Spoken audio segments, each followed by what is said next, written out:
Session 2 of 7, the reason we marry. We marry for one reason and one reason only, and it's this word. We marry for intimacy.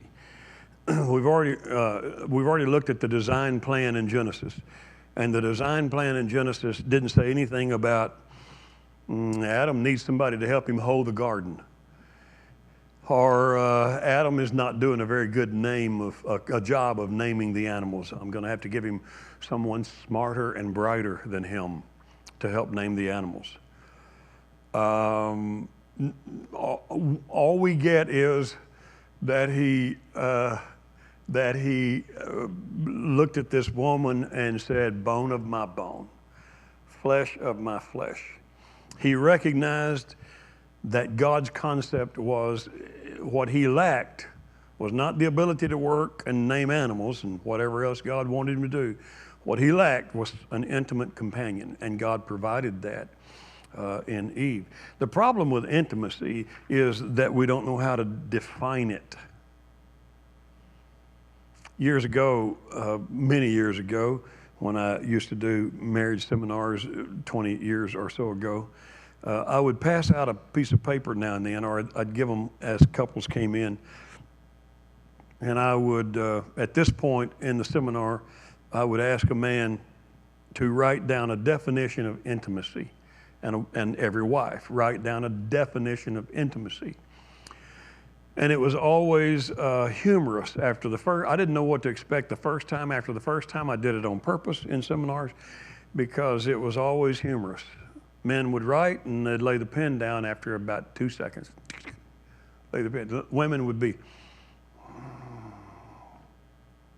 and that's because they looked about like this. Typically, men would just write sex. That's intimacy. And some men would be creative and they'd throw another word in like lingerie or something that didn't make a lot of sense. But women always got something else out of the word. It was always something more emotional. It was trust. It was security. It was comfort. It was making me feel better, making me feel okay, and so they had to think to write those things out. So I didn't have room on the screen. I just shortened it to her definition is consideration and thoughtfulness and trust and kindness and loyalty and warmth, and we just stop there. So now it's important to get this concept, because I'm going to show you a little diagram on the screen, but it's important to get this concept. If the reason we marry is intimacy and we don't define it the same, we already have a conflict, and we already have an obstacle to genuine happiness and eventual success. So it's imperative that we get this point, that for a man, by and large, when you think of intimacy and, well, I don't know, I'm married, for whatever, it still comes back to physical embrace, sexual expression. Not so with her. The diagram that you can see on the screen is just to model something here, to make a point. So hang on for the next few screens and get this concept. It literally could revolutionize a marriage if a marriage hasn't grasped this yet. The outer circle, the blue shade, the outer circle, that's just the definition of marriage. The inner circle is the definition of intimacy. Whatever your definition is, I just made it a much smaller concentric circle. So you get the idea. Here's your marriage, and in every marriage there is some level of intimacy. And the point to this illustration is, if I was to tell you how to improve your marriage, I would start with nothing greater than improve your intimacy. But I need to clarify that. So look at this screen and get the idea behind this model. Marriages, every marriage is full of stuff. You didn't marry for any of this stuff. You didn't sit down before you proposed or before you said I will to the guy. You didn't sit down and say, well, first we need a few evenings, maybe with our CPA, to try to work all this stuff out, because we're going to have school tuitions, we're going to have mortgage payments, we're going to have taxes and joint filing together probably. We need to know which is the best. And we're going to have car payments and insurance. And then if we get pregnant, we're going to have doctor's costs and pregnancies and insurance and that. And we'll probably have to get a bigger house when we have kids. And then when the kids get big, we're going to have cars for them. And that's more, double the rate we're already, and then, so before we get married, we need to, we don't do that. We just think, I love this person loves me, we'll solve it all, and then we get married. And then there it is. It's all there. We have kids, we have careers, we have problems on the job, we have money that has to be spent, we have crises, emergencies, we have things that burn up, we have things that break that have to be replaced, we have computers. Oh my gosh, I didn't know they cost $1,500. We have to have it just to pay the bills we can't afford to pay. And all these things come crowding into our marriage. And we have no choice. You can't divorce yourself from the problems of life and joint living. You don't get easier when you marry, you get harder. You don't pay less in rent when you're married, you pay more. You don't pay less for automobiles, you have to have two. So marriage can almost double what it costs to live, because it costs that for each person to live. And so we have to play with this concept for just a moment. Because out on the right, you have seen on the screen, I said the smaller the circle, the bigger the problems. Put that in the right context. The point that's being made by the little diagram, the model, is that if your intimacy starts going away and that inner circle starts shrinking and shrinking and shrinking, and you have less and less intimacy, then that means there's more room for problems. They magnify, they get bigger. Now all of a sudden we focus more and more and more on the money and the pains and the problems and all those things. If, however, I can increase the inner circle, the bigger the inner circle, the bigger the intimate circle, meaning the more intimacy you have in marriage, you're still going to have bills and tuitions and taxes and cars and insurance and emergencies and repair. You're still going to have that. But the model on the screen is simply meant to demonstrate how much less of your time, your energy, your brain, your doubt, your depression, how much less of you they consume, the greater the intimacy. It might be a simple model, but now we'll complicate it by doing something to the inner circle. Remember what we said a while ago about the definition of intimacy? So the inner circle, we're going to divide it with a hash line, and now we have his half. Remember, his was just sex, and because I couldn't squeeze all the words in on the other half, I just put emotional bonding on her half. And so now look at the model and accept this idea that our definitions of intimacy are different. They're not bad. His is not wrong and sinful. Hers is not convoluted and crazy. We're entitled to our own definitions from our own points of view, male and female. We're entitled to that. It's what we are. It's how we were designed and how we were made.